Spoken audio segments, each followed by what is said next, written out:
dhugaa yaala seekoo magaan.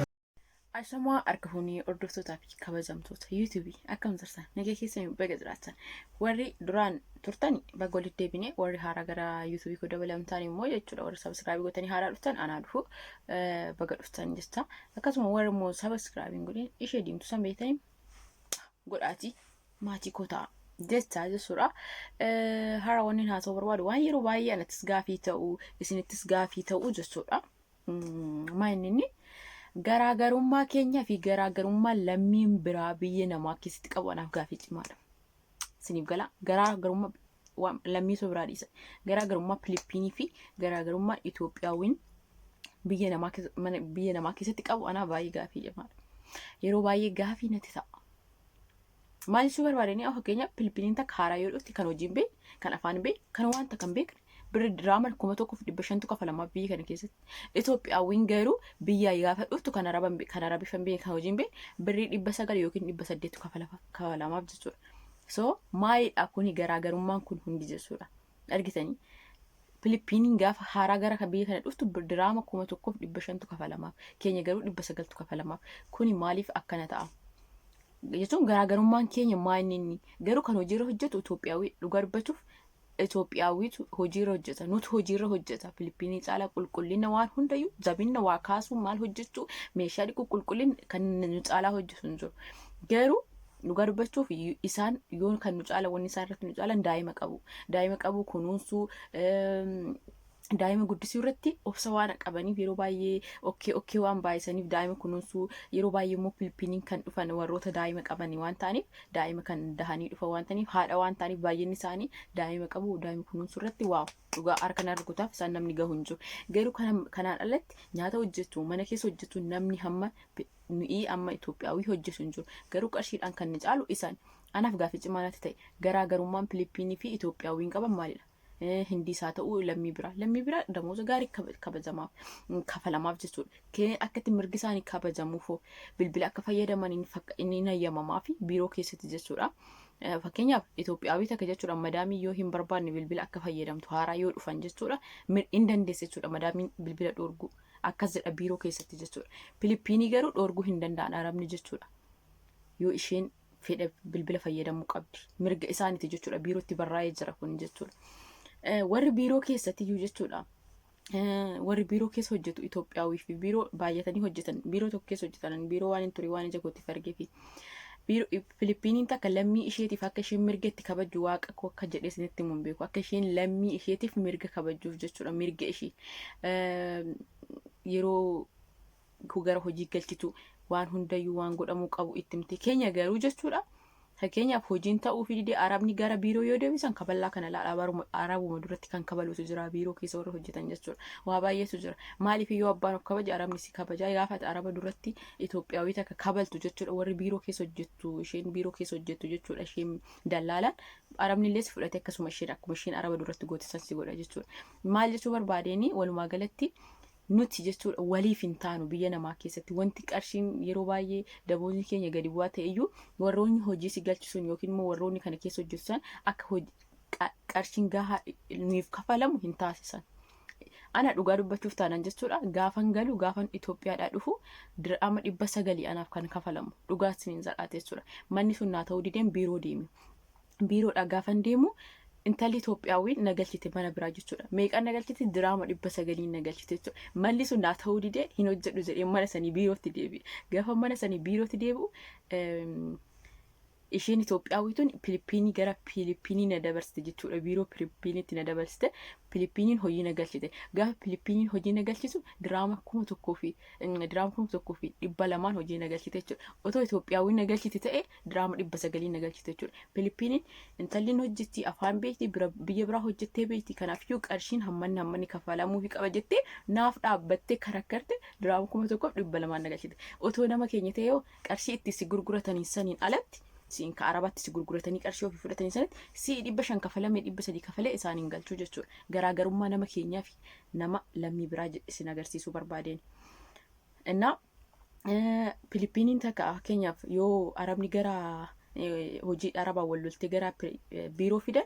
Okay, madaamidhaan yoo siis ta'e walitti araarsitee gorsitee hin geggeessiti. Saniin achitti loluuni intala araba duratti loluuni maaf hin hojjettu manaamna jetteen loltuun kan ofiisaan ofitti qabdee abshiroo maamiti manaamna jetteeni gara hojii galchiti jechuudha. Hojii biraa barbaaddeef jechuudha. Kan keenya duuma kan keenya immoo gurra qabanii hin hojjettamoo hin hojjettu. Adabattee hin hojjettamoo hin hojjettu. Maaliin taatamoo wanta ani biiroo keessatti arge wanta ani biiroo keessatti arge dhugaa rabbii ana yoo waa'ee sanaa haasa'e anaan namni harka akkatti natti qabillee hin jiru. Ani baay'ee wannaadhaan jechuun baay'ee ofitti nama hin dhiisu jechuudha.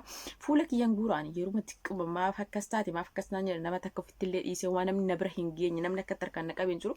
Garuu ijoollee baay'ee kan akkatti gurra qabanii kabalan mana ija kootiin argeera jechuudha. Biiroo keessatti waa baay'een arge jechuudha. Namni keenyaa fi garaagarummaa lammii biraa fi garaagarummaa nama keenyaa siin agarsiisa. Namni keenya akka Itoophiyaa fakkeenyaaf yuutuubii miidiyaa adda addaa irratti yookiin immoo waan arganii miti Oromoonis wayyoo yaa sanyii kan koo Oromoo koo jedhami.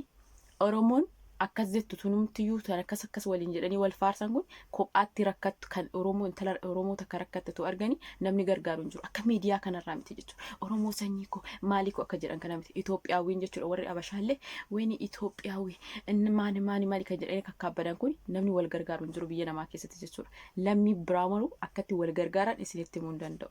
Lammiin biraa akka lammii ofiitiif dhaabbatan isinitti himuu hin danda'u. Ani waa baay'een arge jechuudha yuutuubii. Innaa garaagarummaa lammii keenyaa fi kana dubbachuun barbaade. Mangisti gara mangistii haa deebinu. Nama dhiisaati gara mangistii haa deebinu. Gara mangistii yoo deebine biyya namaa keessatti jechuudha. Mangistii sijammar mangistiidha kan seera kana isaaniif kabaju jechuudha. Warra biiroo keessa hojjetu yookiin immoo imbaasii manaamni sonti mangistiin baay'ee isaan beeka jechuudha. Biyyoota namaa keessatti fakkeenyaaf biyya Beeruut keessatti mangistiin ijoollee keenya quban qabu. Yoo du'an ijoolleetu guruppii walitti ijaaree gara biyyaa galcha malee mangistiin reeffa isaanii galchee hin beeku Beeruut keessatti jechuudha. Qubayyuu hin qabu ijoollee Beeruut mangistiin jechuudha dhugaa dubbachuuf taananii. Garuu biyya lammiin biraa jechuudha. Warri Filipiinii akka tasaa ta'e Filipiiniin takka biyya namaa keessatti kan hunduutti kan beekamee galu kan galchu mangistiidha. Kan waan hundayyuu guutu mangistiidha. Nuti uummata osoo hin ta'in jechuudha. Garuu nuti ilaali garaagarummaa keenya yoo biyya Beeruut keessatti fakkeenya yeroo baay'ee ijoolleen hunduuti hin beektan namoonni baay'een ofuma keenya guruppii ijaaranii qarshii walitti qabnee hanga qarshii walitti qabamee gara wanna galfamu aga qarshii walitti qabamee hanga gara biyyaa galfamu reef firiizarii keessa torbee lama torbee meeqa ta'a. Kuni dhugaa jiru isinillee waan beektanidha jechuudha. So yeroo baay'ee anaan gaafii cimaa natti ta'a. Maalidha waanuma hundarratti jechuudha nuti gadi bu'a. Waa'ee siyaasa irratti jettamu waa'ee Itoophiyaan jechuudha dhuguma walumaa galatti jechuudha waanuma hundaan gadi bu'aadha jechuudha. Ilaalchi keenya wal gargaaru waanuma hundarratti jechuudha.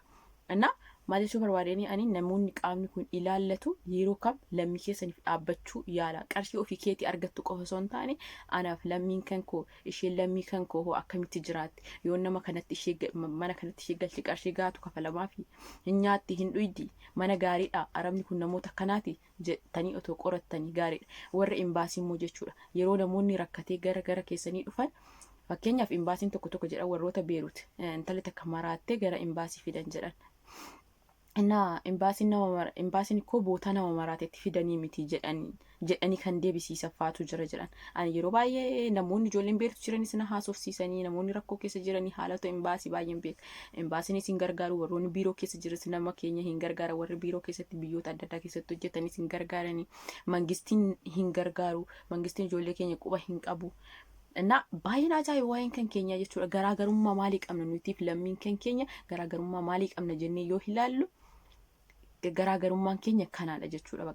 Bakka walitti gargaaruu dhiisuu bakka waliif dubbachuu dhiisuu bakka lammii kan kooti jedhanii wal gargaaruu dhiisuu irratti jechuudha garaagarummaan keenya. Arabatti fakkeenyaaf namoonni biiroo keessa hojjetu intala kanaaf qarshiin hamma kana kafalamuu qaba jettee isheen biiroo keessa hojjettu Itoophiyaawwi sun intala lammii ishee yoo kennite arabni dirqama kafalteef jechuudha akkuma Filipiiniitti. Garuu mootu isheen biiroo keessa hojjettu akkuma barbaaddetti yoo kennite arabni haguma barbaadan kafalaniif jechuudha.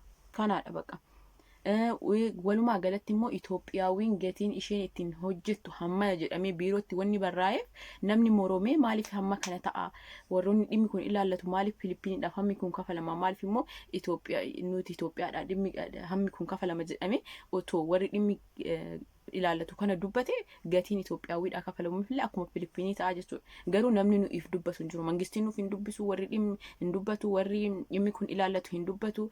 Walumaa galatti iyyuu nuti waliif hin dubbannu jechuu barbaadde. Isiniif galaa warri imbaasis ta'e warroota biiroo keessa hojjetu mangistu zeeroo dhugaa rabbi jechuudha. Ani yeroo baay'ee maafan Itoophiyaawii ta'e maafan jechuun ani walumaa galatti maaliif biyyi ho'atti ta'e na jechiisaa jechuudha. Atoon biyya Filiippiinii ta'e mirgi koonaaf kabajama. Yoon biyya namaa keessatti illee waan tokko ta'e mangistiin na beeka. Yoo arabni illee na wanna jedhan mangistiin beeka waan hunda beeka jechuudha. Biyya keenya keessatti biyya namaa keessatti illee mirgi nuuf hin kabajamu, biyya keenya keessatti illee mirgi nuuf hin kabajamu bakkuma hundatti jechuudha nuti akka. Anaaf gaaffii cimaa kan natti ta'e dhugaa rabbii waan yeroo dheeraaf ana maaliif kuni ta'a jedhee gaaffii cimaa natti ta'e osoo hin dandeetti qabaadhe yookiin immoo dhimmi kun na ilaallate dhugaa isin jedha biyya kam keessatti jechuudha akka lammiin kiyya kabajamee bulu akka lammii kiyyaaf maallaqni gahaa akkuma Filiippiinii akkuma lammii biraatti kafalamuuf taasisa ture jechuudha. Garuuyyuu hin danda'u. Na kanaadha jechuu barbaadeen waan yeroo baay'ee waan toota akkanaa kana wanni irraa haasa'uu danda'e biirootti ani hojii dura gaafa biyya kana dhufu hojiin naa ta'uu didee biiroo tureera haala argeera ijoolleen keenya hammam tasaqayyaan biyya namaa keessatti argeera waa baay'ee argeera jechuudha.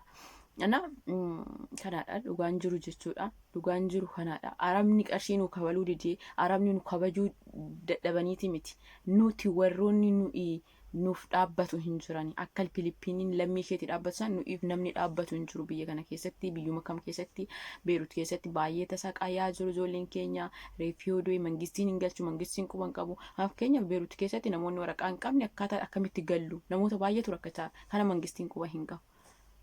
Otoo Filiippiinii ta'e otoo lammii biraa ta'e garuu mangistii yeroo sanatti furmaatatti kennee ijoollee waraqata hin qabne galcha ijoollee reeffa nama achitti du'an immoo mangistiitu galcha qarshii takka ta'u uummanni baasee walitti wannaa hin jenne jechuudha. Kanaaf garaagarummaa baay'ee qabna nuti lammii biraati wajjin jechuudha.